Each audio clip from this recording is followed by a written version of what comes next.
Have you ever stood in a moment where your faith was tested before a crowd of witnesses, feeling the weight of mockery crushing your young heart? This story delves deep into that raw humiliation, but it also carries within it a transformative message about the power of forgiveness and the mysterious ways grace can break through the hardest of hearts. Sometimes the very person who wounds us most deeply becomes the one whose transformation reminds us why we believe in miracles. The chalk dust hung suspended. Samuel Whitmore, 11 years old with sandy hair that never quite stayed combed, stood frozen at the front of Riverside Elementary's 5th grade classroom. His grey, long-sleeved shirt felt suddenly too thin, offering no protection from the burning stares of 23 classmates. Mr. Gregory Ashford, tall and imposing in his crisp blue dress shirt and striped tie, leaned against his desk with the casual confidence of a man who had just won an argument against a child.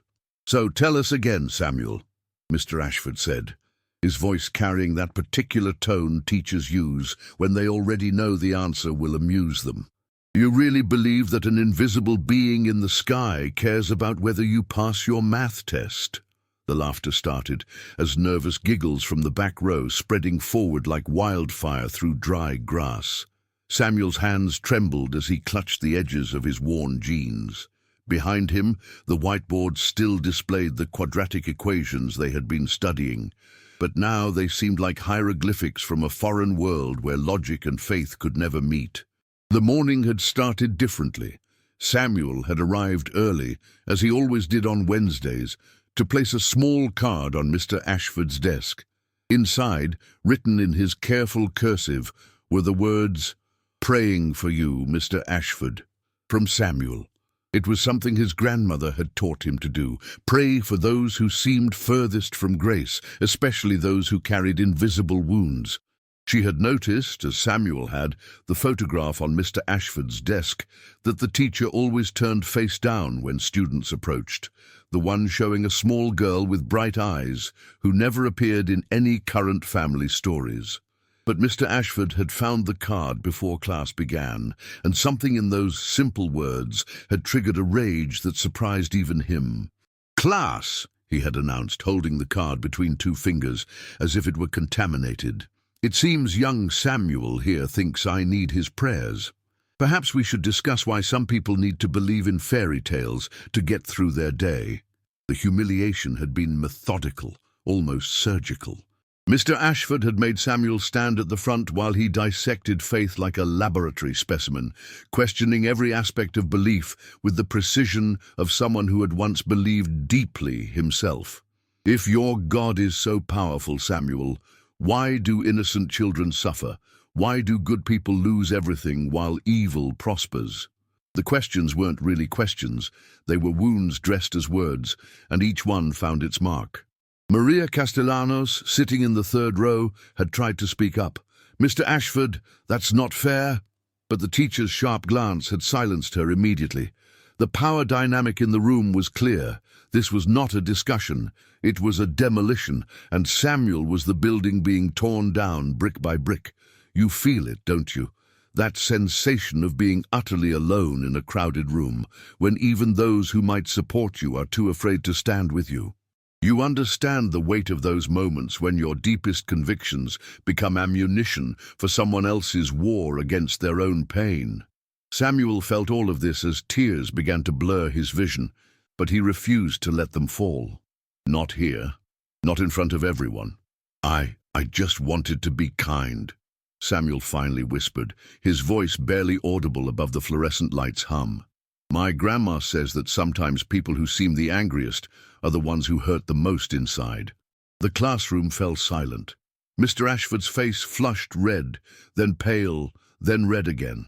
For a moment, something flickered in his eyes, not anger, but something rawer, more dangerous. "Sit down, Samuel," he said quietly, too quietly, "and keep your grandmother's wisdom to yourself." Samuel walked back to his seat, each step feeling like a mile. Tommy Brennan stuck out his foot to trip him, but Samuel saw it coming and stepped over it without comment. He had learned that some battles weren't worth fighting, especially when you were already bleeding from wounds no one else could see. The rest of the school day passed in a blur of whispers and pointed fingers. News of Samuel's humiliation spread through Riverside Elementary like ink in water, reaching every corner, every conversation. By lunch, even the second graders knew about the Christian boy who had been destroyed by Mr. Ashford. But Samuel sat alone under the old oak tree behind the cafeteria, eating his peanut butter sandwich in small mechanical bites and reading the small Bible his grandmother had given him for his 10th birthday. That evening, Samuel's grandmother, Ruth Whitmore, noticed his silence immediately. She was 73 years old. With silver hair she wore in a neat bun and hands that showed the work of decades spent serving others. She had raised Samuel alone since his parents died in a car accident when he was 4, and she knew every shade of his silence. "Hard day at school?" she asked, placing a plate of homemade cookies in front of him. The chocolate chips were still warm, melting slightly against the ceramic. Samuel nodded. Then the story poured out in rushes and pauses, tears finally falling freely in the safety of their small kitchen. Ruth listened without interrupting, her weathered hands folded on the checkered tablecloth. When he finished, she was quiet for a long moment. "Samuel," she said finally, "do you know what forgiveness really is?" "Letting go of being angry," Samuel guessed, wiping his nose with his sleeve. "That's part of it," Ruth said, pulling him close. "But real forgiveness, the kind that changes everything, is choosing to love someone even when they've shown you their worst. It's seeing past their actions to their pain. Your teacher, Mr. Ashford, something broke in him once. I can feel it when you talk about him." "How do you know?" Ruth smiled sadly. "Because people who are whole don't need to break children's faith to feel powerful. They're fighting something we can't see, Samuel, and sometimes the bravest thing we can do is keep loving them anyway." That night, Samuel couldn't sleep. He kept thinking about the photograph on Mr. Ashford's desk, the little girl with bright eyes who existed only in hidden pictures.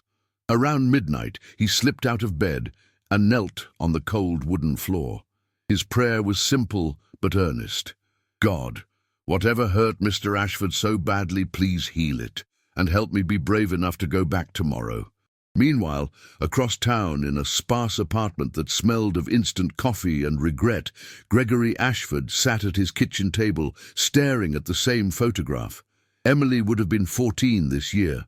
Would have been if the cancer hadn't taken her 3 years ago, if his prayers had been answered. If God had been real enough to save an innocent 11-year-old girl who believed in angels and miracles until her very last breath. The card from Samuel lay beside the photo. "Praying for you, Mr. Ashford." Such simple words, but they had triggered an avalanche of rage he thought he had buried with his daughter. How dare this child, safe in his innocence, offer prayers to a man whose prayers had meant nothing when they mattered most? Gregory poured another glass of whiskey, his third of the night, and tried to forget the look on Samuel's face during the humiliation. The boy hadn't fought back, hadn't argued. He had just stood there, absorbing every blow, and then had said those words about people who hurt inside. The whiskey burned, but not enough to wash away the memory of Emily saying something almost identical during her last week in the hospital. "Daddy, maybe God isn't fixing me because he needs me to help fix someone else." The next morning arrived grey and heavy with unshed rain. Samuel walked to school slower than usual, his backpack feeling heavier with each step. His grandmother had packed an extra lunch, "just in case you find someone who needs it," she had said, with a knowing smile. Samuel didn't understand what she meant, but Ruth Whitmore had a way of seeing things before they happened. The classroom was already half full when Samuel arrived. Conversations stopped mid-sentence as he entered, then resumed in hushed whispers. Tommy Brennan made a show of moving his backpack so Samuel couldn't sit near him. Maria Castellanos caught his eye and offered a small, sympathetic smile, but she didn't say anything. The social mathematics of elementary school were clear. Association with the humiliated meant sharing in their shame. Mr. Ashford arrived 15 minutes late, which never happened. His blue shirt was wrinkled, his tie crooked, and dark circles shadowed his eyes. He moved with the careful precision of someone fighting a massive headache, setting his briefcase down with uncommon gentleness. The class watched him warily, uncertain of his mood. "Take out your math books," he said quietly, not meeting anyone's eyes. Page 147. The morning progressed with unusual calm. Mr. Ashford taught mechanically without his usual sharp wit or cutting observations. He called on students in order, row by row, without his typical preference for catching the unprepared off guard. When Samuel raised his hand to answer a question about fractions, Mr. Ashford simply nodded and moved on, as if yesterday had never happened. But during lunch, everything changed. Samuel was sitting in his usual spot under the oak tree when he heard the commotion from the parking lot. Teachers were running, actually running, toward a cluster of cars. He could hear someone shouting, panic threading through their voice. Against his better judgment, Samuel left his lunch and moved closer to see what was happening. Mr. Ashford's car was at the center of the chaos. The driver's door hung open, and several teachers were gathered around something on the ground. Through the gaps between adults, Samuel could see Mr. Ashford collapsed beside his vehicle, his body shaking with what looked like sobs. In his hand, pressed against his chest, was a manila envelope that had fallen open, spilling photographs across the asphalt. Principal Morrison was kneeling beside him, speaking in low, urgent tones. "Gregory, you need to calm down. What happened? Should we call an ambulance?" But Mr. Ashford wasn't injured, at least not physically. He was broken in a different way. The kind of breaking that happens when a dam finally gives way after holding back too much for too long. The photographs scattered around him were all of the same little girl. Emily at various ages, Emily laughing, Emily in a hospital bed still smiling despite the tubes and wires. Samuel recognized the grief. He had felt it himself. Though his had been for parents he barely remembered. Without thinking, without planning, he pushed through the circle of adults. Principal Morrison tried to stop him. "Samuel, go back to the playground." But Samuel dropped to his knees beside his teacher. "It's okay to miss her," Samuel said quietly, gathering the photographs with careful hands. "It's okay to be angry about it too." Mr. Ashford looked up, his face streaked with tears, and for the first time, Samuel saw him clearly. Not as the intimidating teacher who had humiliated him, but as a father drowning in loss. "You don't understand," Mr. Ashford choked out. "I prayed every single day for 3 years, and he took her anyway." "My parents died when I was 4, Samuel said, still collecting the photos, handling each one like the treasure it was.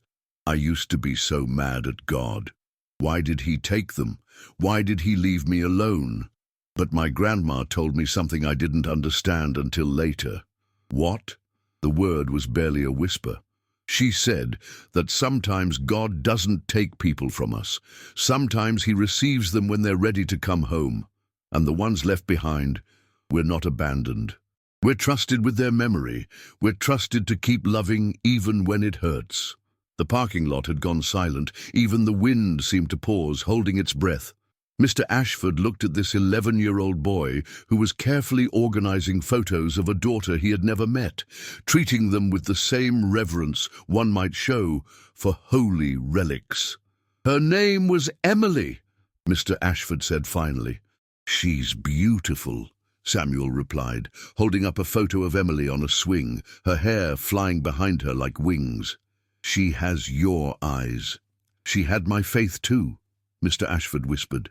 "Until the very end, she believed God would save her. Even when the doctor said there was no hope, she kept believing. She said she was going to be an angel and watch over me." His voice broke completely. "How could I believe in a God who would let a child believe that and then let her die?" Samuel was quiet for a moment, thinking. Then he reached into his backpack and pulled out the extra lunch his grandmother had packed. "My grandma made extra sandwiches today. She said I might find someone who needs them. I think she meant you." The absurdity of it, a peanut butter and jelly sandwich offered as comfort for soul-crushing grief, should have been laughable.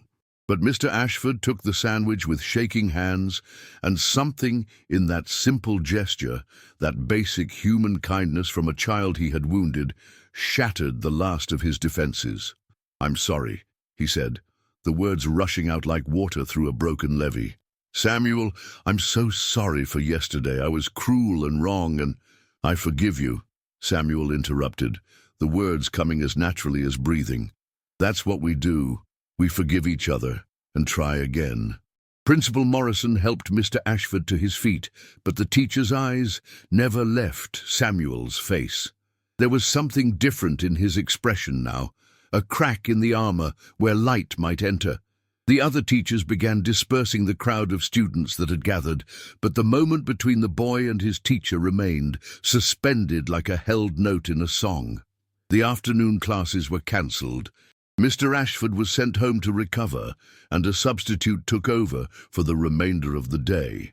But before he left, he stopped by Samuel's desk.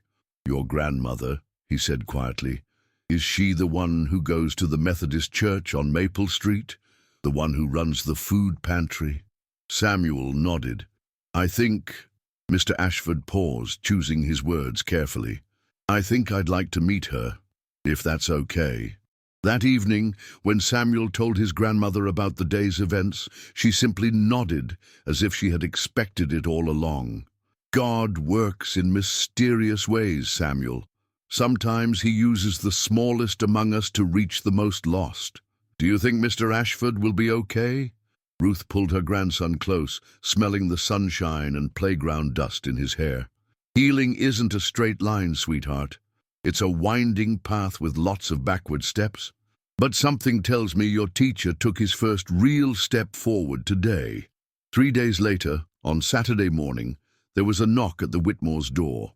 Samuel opened it to find Mr. Ashford standing on their porch, wearing jeans and a simple sweater instead of his usual formal attire. He looked younger somehow, less rigid, though the sadness still lingered in the corners of his eyes. "Hello, Samuel," he said. "Is your grandmother home?" Ruth appeared behind Samuel, wiping her hands on a flour-dusted apron. "Mr. Ashford, I've been expecting you. Come in. I just put coffee on, and I'm making cinnamon rolls." They sat around the small kitchen table, the same one where Samuel had cried about his humiliation just days before. Mr. Ashford held his coffee mug with both hands, as if drawing warmth from more than just the liquid inside. "I don't know why I'm here," he admitted after a long silence. "Yes, you do," Ruth said gently. "You're here because you're ready to stop running from your pain and start walking through it. I was horrible to your grandson." "Yes, you were." The blunt acknowledgement surprised him. He had expected deflection, polite minimization, but Ruth Whitmore dealt in truth, seasoned with grace. "But Samuel forgave you," she continued. "Not because what you did was okay, but because he understands that hurt people, and healing people can help heal people too." "I don't know how to believe anymore," Mr. Ashford said, the words barely audible. "Emily believed enough for both of us, and when she died, she took my faith with her." Ruth reached across the table and placed her weathered hand over his. "Faith isn't about never doubting, Gregory. May I call you Gregory?" He nodded. "Faith is about choosing to trust, even when everything in you screams not to. It's about believing that somehow, in ways we can't see or understand, love is stronger than death." "How can you say that when you lost your own son and daughter-in-law?" Ruth's eyes glistened, but her voice remained steady. "Because I've seen what their love produced." She gestured to Samuel, who was quietly drawing at the other end of the table. "That boy is living proof that beauty can come from ashes. Every kind thing he does, every prayer he prays, every person he forgives, that's his parents' love still moving through the world. Just like every life Emily touched in her 11 years, is her love still active, still changing things." Gregory Ashford, Mr. Ashford to his students, Greg to the friends he had pushed away, Daddy to the girl who no longer called, felt something shift inside his chest. It wasn't dramatic, wasn't a lightning bolt of revelation. It was more like the first crack in ice at winter's end, small but significant, promising that seasons do change. "I found something," he said suddenly, reaching into his jacket pocket. He pulled out a folded piece of paper, worn from handling. "Emily wrote this a week before she died. I haven't been able to read it until yesterday." He unfolded the paper with trembling hands. Emily's handwriting, careful and round despite her weakness, filled the page. "Dear Daddy, I know you're mad at God. It's okay. I was mad too when I found out I couldn't get better. But then I had a dream, and in the dream there was this beautiful garden, and God was there, and he was crying too. He said that he cries every time one of his children hurts, but that sometimes the hurt is part of a bigger story we can't see yet. I don't want to leave you, Daddy. But if I have to go, I want you to know something. Every time you see someone being kind, that's me saying hello. Every time you help someone who's sad, that's me hugging you through them. And someday, when you're really old and have helped lots and lots of people, we'll see each other again, and I'll tell you all about the angels. Please don't stop believing, Daddy. The world needs people like you who ask hard questions and care about truth. But it also needs you to remember that love is the biggest truth of all. I love you forever and always, Emily P.S. When you're ready, find someone to help you believe again. God will send them. You'll know who they are, because they'll be kind, even when you're not." The kitchen fell silent except for the tick of the old clock on the wall and Samuel's pencil scratching against paper. Gregory folded the letter carefully, pressing it back into his pocket like a talisman. "She was talking about Samuel, wasn't she?" he said, half question, half realization. Somehow she knew. Ruth smiled. "Children often see things we miss. They haven't learned yet that miracles are supposed to be impossible." Over the following weeks, something remarkable happened at Riverside Elementary. Mr. Ashford was different, not completely transformed, not suddenly perfect, but different in ways that mattered. He still taught with rigor, still demanded excellence, but the cutting edge was gone from his words. When students struggled, he helped rather than mocked. When they succeeded, his praise was genuine rather than grudging. Most surprisingly, he started eating lunch under the oak tree with Samuel once a week. At first, the other students watched from a distance, whispering and speculating. But gradually, a few brave souls joined them. Maria Castellanos came first, bringing her homemade tamales to share. Then Timothy Park with his Korean kimbap. Soon, the tree became a gathering place for what the other teachers started calling the Misfit Lunch Club. Students who didn't quite fit the standard molds, led by a teacher rediscovering who he was beyond his grief. One particularly memorable Tuesday, Tommy Brennan approached the group. He had been one of Samuel's chief tormentors after the humiliation incident, but something in the dynamic had shifted. "Can I sit here?" he asked, uncertainty replacing his usual bravado. Samuel looked at Mr. Ashford, who nodded slightly. "Sure, Tommy. There's always room." As Tommy sat down, he pulled something from his backpack, a small, clumsily wrapped package. "This is for you, Samuel, to say sorry for being such a jerk." Inside was a friendship bracelet, the kind fifth graders made at summer camp, blue and green threads woven in an uneven but earnest pattern. "My little sister helped me make it," Tommy admitted, his face red. "She said real strength is apologizing when you're wrong." Samuel tied the bracelet around his wrist immediately. "Your sister sounds smart." "Yeah, she's annoying that way." Tommy grinned, and just like that, another small healing began. Mr. Ashford watched these interactions with a mixture of wonder and something that might have been hope. He had started attending Ruth's church, sitting in the back row, not quite participating, but no longer actively resisting either. The sermons often felt like they were speaking directly to his wounded places, which was both uncomfortable and strangely comforting. One Sunday, the pastor spoke about doubting Thomas, the disciple who needed to touch Christ's wounds before he could believe in the resurrection. "Thomas gets a bad reputation," the pastor said, but I think he might be the most honest of all the disciples. He admitted his doubt, he asked for what he needed to believe, and when he received it, his faith wasn't weaker for having doubted, it was stronger for having wrestled through to the other side. Gregory found himself nodding, tears sliding silently down his cheeks. Ruth, sitting beside him, wordlessly handed him a tissue. Samuel, on her other side, reached across his grandmother to squeeze Mr. Ashford's hand. The gesture was simple, spontaneous, and somehow exactly what was needed. After the service, as they stood in the parking lot while Ruth talked with other parishioners, Gregory turned to Samuel. "I need to thank you for something." "For what?" "For showing me that faith isn't about having all the answers. It's about being brave enough to keep loving even when nothing makes sense." Samuel smiled. That particular smile children have when they understand something important has happened. "My grandma says that's the whole point. Love doesn't need to make sense. It just needs to be given." 6 months later, Riverside Elementary held its annual talent show. Samuel had signed up to play piano, something few of his classmates knew he could do. He'd been taking lessons from Mrs. Chen at the community center, paid for by Mr. Ashford, though Samuel didn't know that part. The piece he had chosen was simple, but meaningful. Amazing Grace. As he sat at the piano, the auditorium lights dimming around him, Samuel could see Mr. Ashford in the third row, his grandmother beside him. They had become friends, these two adults bound together by loss and grace.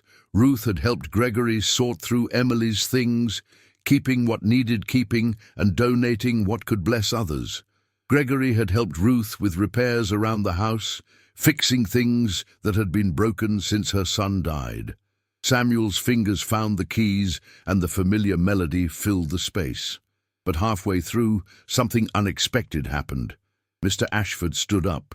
At first, people thought he was leaving, but then he began to sing, his voice rough from disuse but true. Amazing Grace, how sweet the sound that saved a wretch like me. I once was lost, but now am found, was blind, but now I see. One by one, others joined in. Ruth's clear soprano, Principal Morrison's deep bass, Maria's sweet alto. By the final verse, half the auditorium was singing, voices weaving together in impromptu harmony. Samuel kept playing, tears streaming down his face, understanding that this moment was holy, in ways that had nothing to do with perfection and everything to do with presence. When the last note faded, the applause was thunderous. But Mr. Ashford wasn't looking at the crowd. He was looking at Samuel, and in his eyes was something that hadn't been there for 3 years. Peace. Not the absence of pain that would never fully leave, but peace in the midst of it, the kind that comes from accepting that some questions won't be answered this side of heaven, and that's okay. After the talent show, as families streamed out into the spring evening, Mr. Ashford pulled Samuel aside. "I have something for you," he said, reaching into his jacket. He pulled out a small, leather-bound journal. This was Emily's. She loved to write stories, especially ones about angels and miracles. I think she would want you to have it." Samuel held the journal carefully, understanding the weight of the gift. "Are you sure?" "I'm sure. You helped me remember that Emily's story didn't end when she died. It continues in every act of love done in her memory. Every time I choose kindness over bitterness, every time I help a struggling student instead of giving up on them, that's Emily's love still working in the world. And your love too," Samuel added. "She got it from somewhere." Gregory Ashford, teacher, grieving father, work-in-progress human being, knelt down to Samuel's eye level. "You know what the most amazing thing is? A year ago, I tried to destroy your faith because mine was destroyed. And instead of fighting back, you loved me through it. An 11-year-old boy taught a 43-year-old man what grace really looks like." 12, Samuel corrected with a grin. "I'm 12 now." 12, Mr. Ashford laughed, and it was a real laugh, the kind that comes from joy rather than sarcasm. "Well then, wise 12-year-old, what do you think Emily would say if she could see us now?" Samuel thought for a moment, then smiled. I think she'd say that God works in mysterious ways, but they're good ways, even when we can't see it yet. As they walked toward the parking lot where Ruth was waiting, the setting sun painted the sky in shades of gold and rose. Mr. Ashford still carried his grief. He always would. But now he carried it differently, openly, without the bitter armor that had made it so heavy. And Samuel still carried his faith, but now it was deeper, tested and proven in the fire of real compassion. Ruth watched them approach, these two unlikely friends, brought together by pain and held together by grace. She thought of her son and daughter-in-law, of Emily, whom she had never met but felt she knew, of all the invisible threads that connect one story to another. God's tapestry, she thought, is woven from threads we can't always see, but every single one matters. "Ready to go home?" she asked as they reached her. "Yeah," Samuel said, taking her hand with one of his and reaching for Mr. Ashford's with the other. "We're ready." As they walked together toward the sunset, 3 generations of faith, the seasoned believer, the wounded seeker, and the child who bridged them, a truth hung in the air like evening perfume. Sometimes the greatest miracles aren't the ones that change circumstances, but the ones that change hearts. And sometimes, just sometimes, a humiliated boy's forgiveness can bring a broken man to his knees, not in defeat, but in the first posture of genuine prayer he had taken in 3 long years. That night, Gregory Ashford went home to his sparse apartment, but it didn't feel empty anymore. He sat at his kitchen table, Emily's photograph propped up where he could see it, and wrote in a journal of his own, "Dear Emily, you were right. God did send someone to help me believe again. You probably already know this, wherever you are, but I wanted to tell you anyway.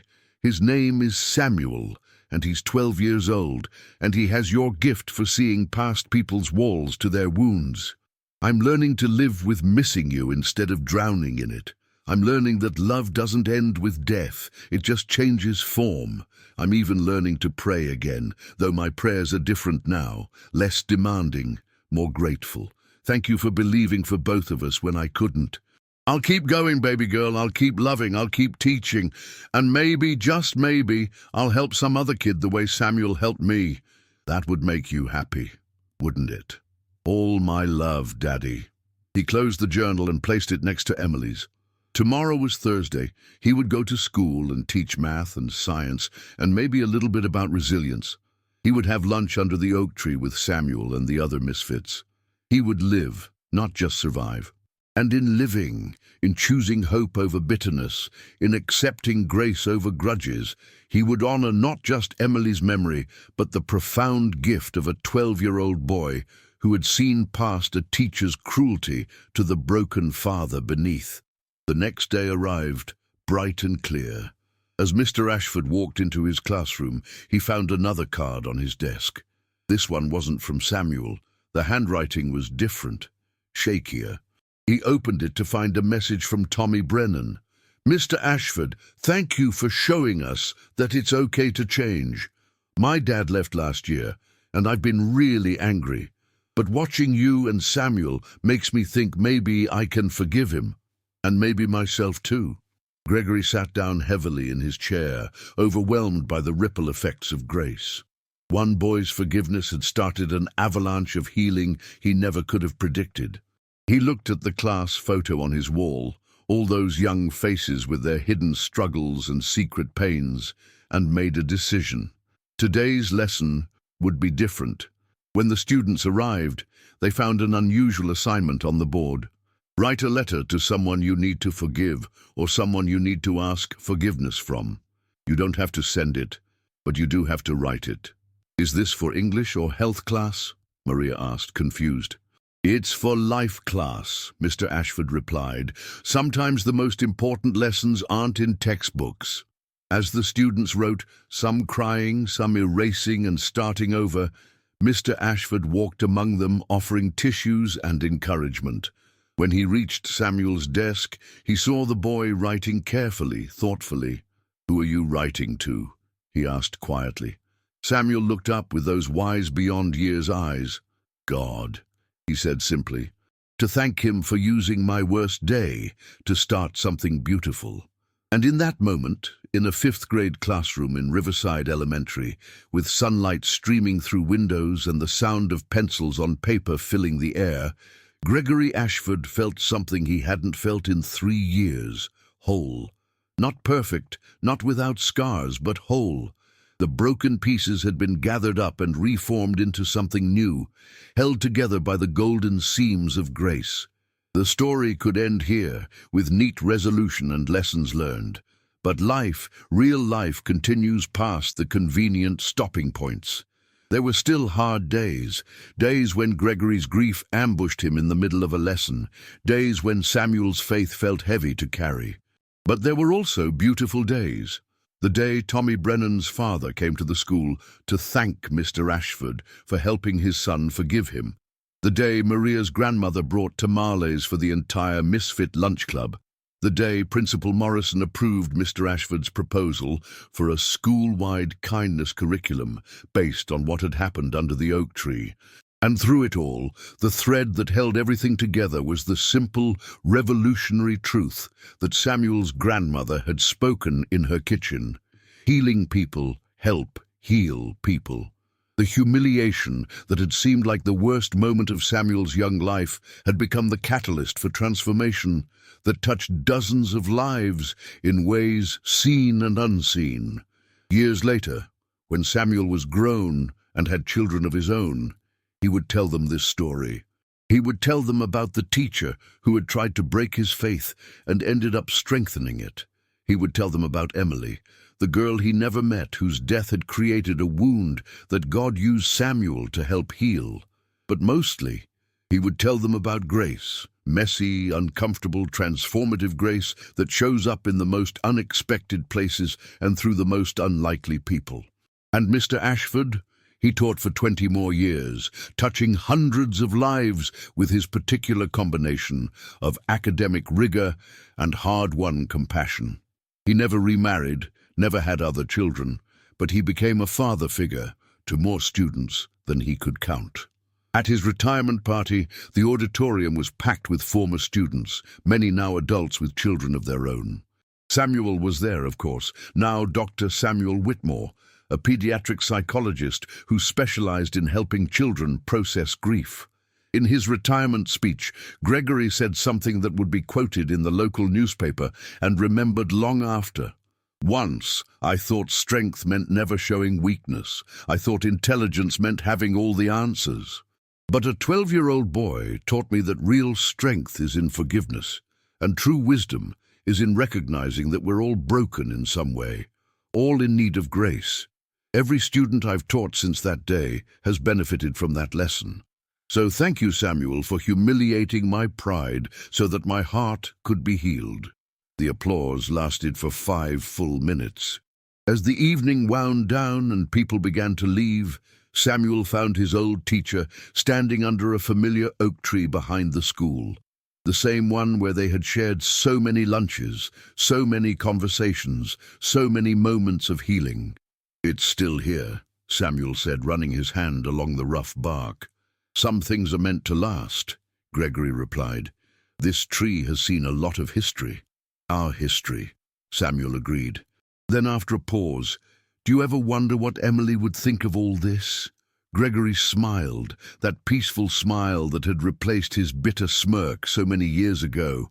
I don't have to wonder. I know exactly what she'd say. She'd say, "See, Daddy, I told you God would send someone. Love always finds a way." And there, under the oak tree that had witnessed transformation beyond measure, 2 friends stood in comfortable silence, held in the embrace of a grace that had turned humiliation into healing, brokenness into beauty, and a faithless teacher into a man who finally understood what it meant to believe, not in the absence of doubt, but in the presence of love strong enough to carry us through it.